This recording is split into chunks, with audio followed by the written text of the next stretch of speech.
On today's show, we talk coronavirus, Khabib Tony, Iron Michael Chandler, and everything relevant in mixed martial arts. You're a knucklehead! But first, let's explore the news. UFC Fight Night 170 were the lowest numbers in the ESPN era. I'm not going to write home about it due to the fact that we're in a global crisis, but it's worthy of note. Charles Oliveira, and I love this, jumped to number 8 on the rankings, and he immediately called out Conor McGregor. He gets no points for originality, but I think Oliveira is a great fighter, he's going to have a good career, and I'm going to go as far as saying he will be champion one day. John Jones throws shade at Adesanya after his lackluster win over Yoel Romero. It's not surprising, guys. Adesanya talked so much shit to him, and let's be honest, the fight with Romero did nothing but hurt his chances at fighting the GOAT.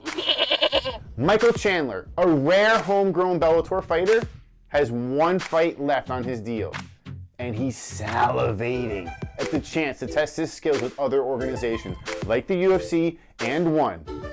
Chandler is a 3-time lightweight champ in Bellator and talked about potential fights with Justin Gaethje, Khabib, and even a trilogy fight with Eddie Alvarez, which will do nothing for his legacy, but it's a fun fight. George Masvidal has been vocal lately, condemning Kevin Lee's post-tap performance on UFC Fight Night 170. Oliveira forces the tap! Charles Oliveira, another submission!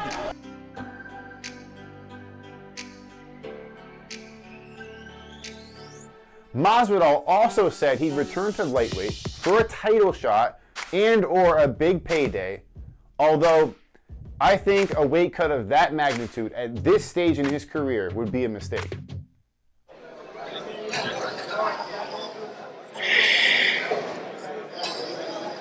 Crazy Henry Cejudo, back on the media, claiming that he saved 57 jobs and the flyweight division. There's an argument for that, but personally, I think Ben Askren saved the flyweight division with the trade for Demetrius Johnson because nobody paid attention to the flyweight division before that deal happened. Also back in the news, and I'm actually excited about this, Tyron Woodley is demanding a fight with the divisive Colby Covington. This would be an epic grudge match, and we would see if Woodley still has what it takes to be at the top. Hey knuckleheads, I hope you're enjoying the video, and if you are, give us that thumbs up. But even more importantly, subscribe to the channel and turn on notifications. That way, you don't miss any of the great videos we have headed your way. Back to Ken. The more pressing issue around the world is the coronavirus. With the sports world shutting down, UFC has taken the stance to try to make shows go on as much as possible. Dana White has stated that he will move cards, put them on with skeleton crews at the UFC training center, or anything else it takes to make fights happen.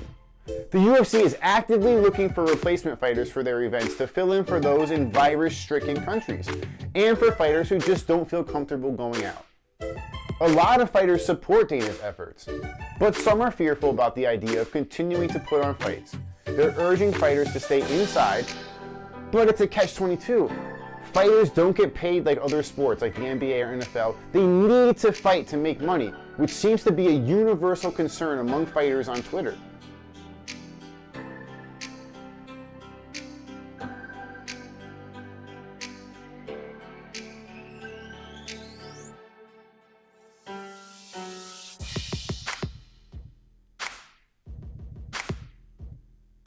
The pandemic is like a bad dream, but UFC Fight Night 170 went on without an audience, and it was an exciting card in scary times.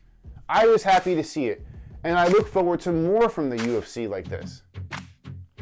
Unfortunately, the next 3 events have had to be canceled and or rescheduled. However, there is a silver lining. Dana White says UFC 249 will go on at all costs.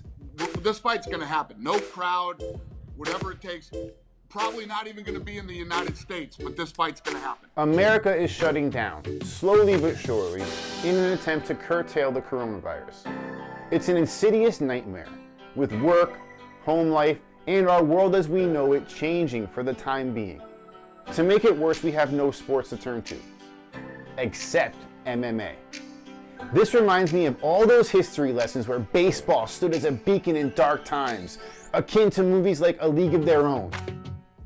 I'm not one for heroes, but Dana White has stood out, in my mind, as a leader and inspiration. When most of the world, especially in sports, cowered, he will safely as he can put on fights. But if it can't safely be done, then he has to cancel, like these last 3 events.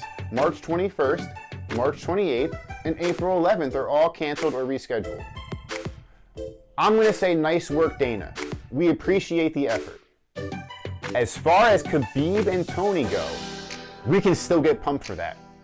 Even Khabib chimed in to support the idea of Dana just finding another venue for the event, which might be in Dubai, if the rumors are true. Very important fight in UFC right now. Listen, Khabib looks excited, and the virus hasn't stopped Tony either.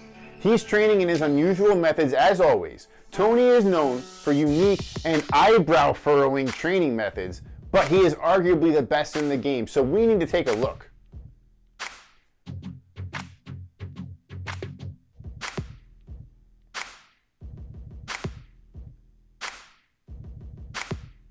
Tony's training is legendary, and he cracks me up, which brings me to the MVP of the week.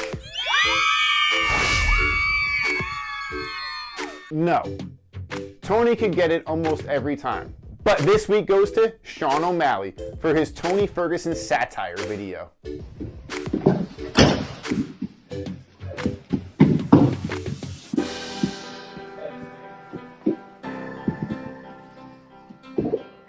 Don't miss our video for next week, which will break down Tony Ferguson's 3 losses. It's been a while since Tony's been in the L column, but we will explore how he lost and see if it's still a worry for the Khabib fight. Give us a like and subscribe so you don't miss that video.